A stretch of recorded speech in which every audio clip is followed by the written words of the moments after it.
રાજકોટની જગવિખ્યાત ચાંદીની કળા પર આજે મોંઘવારીનું ગ્રહણ લાગ્યું છે। આસમાને પહોંચેલા ચાંદીના ભાવે હજારો કારીગરોના ઘરના ચૂલા ઠારી દીધા। સોના જેવી કિંમતી કળા ધરાવતા કારીગરો આજે મજૂરી કામ કરી પેટીયું રળવા મજબૂર બન્યા છે। રાજકોટના ચાંદીના દાગીના તેની ઝીણવટભરી કોતરણી અને સુંદરતા માટે વિશ્વભરમાં પ્રખ્યાત છે। વર્ષોથી હજારો પરિવારો માટે આ માત્ર વ્યવસાય નહીં પણ એક પરંપરાગત વારસો છે। પરંતુ વર્તમાનમાં ચાંદીના ભાવ ઓલ ટાઈમ હાઈ પર પહોંચતા આ ચમકતા ઉદ્યોગ પર કાળા વાદળો છવાયા છે। ભાવ વધારાની સીધી અને કારમી અસર બજારની સાથે કારીગરોના રસોડા સુધી પહોંચી ગઈ છે।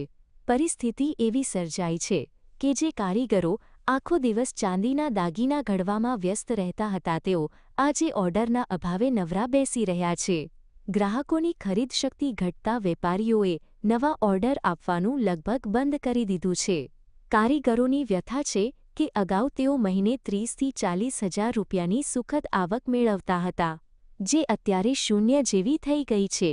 આમાં હાવ ચાંદી કામ હાવ ઠપ થઈ ગયો। અત્યારે ભાવ વધી ગયા એટલે કાંઈ હમણાં આવતું નથી, એટલે બીજો ધંધો ગોતવી છે, એમાં કાંઈ રિસ્પોન્સ આવતો નથી। કારીગરોનું માનવું છે કે જો આવી જ સ્થિતિ રહી તો વડવાઓનો ધંધો છોડીને મજૂરી કરવા જવું પડશે।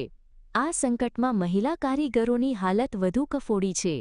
અનેક કારીગરો જેઓ વર્ષોથી ચાંદી કામ કરી પોતાના પરિવારને આર્થિક ટેકો આપતા હતા, તેઓ આજે મજબૂરીમાં ઇમિટેશન જ્વેલરીનું કામ કરવા પ્રેરાયા છે, પરંતુ તેમાં આખો દિવસ મહેનત કર્યા પછી માંડ 50 રૂપિયા મળે છે, જે મોંઘવારીના આ યુગમાં ઊંટના મોંમાં જીરા સમાન છે। 40 કે 50 બેનો હશે અને હવે એમાં એક કામ આવતું છે નહીં, તો અમે ઘર ખર્ચો થોડી રીતે ગુજારો કરીએ છીએ અને કામય મળતું છે નહીં, ભાડા ઉપર રહેવી। રાજકોટની આ વિખ્યાત કળા આજે અસ્તિત્વ ટકાવી રાખવા ઝઝૂમી રહી છે।